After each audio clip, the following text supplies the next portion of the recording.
Palawan. Ano oras ang lunch? May lunch na. Sama, malayo ba? Dade, malayo ba? Diyan daw sa doon siguro sa doon sa San Santo. Saan saan yan? Dito? Pwede nyo bilhin doon sa ano natin?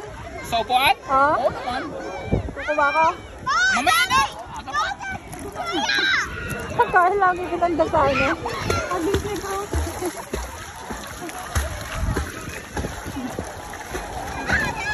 Dati ko na mo eh.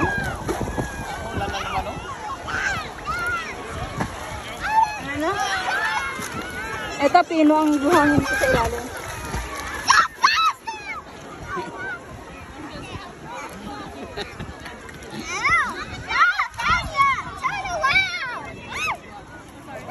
Kuya. Bakit hindi sinuotan namin si Ariana? Ha?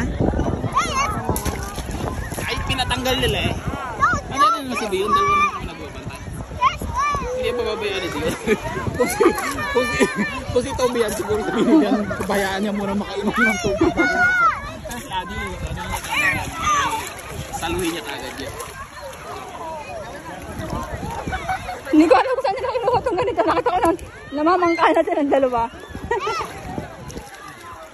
Ayun na. No!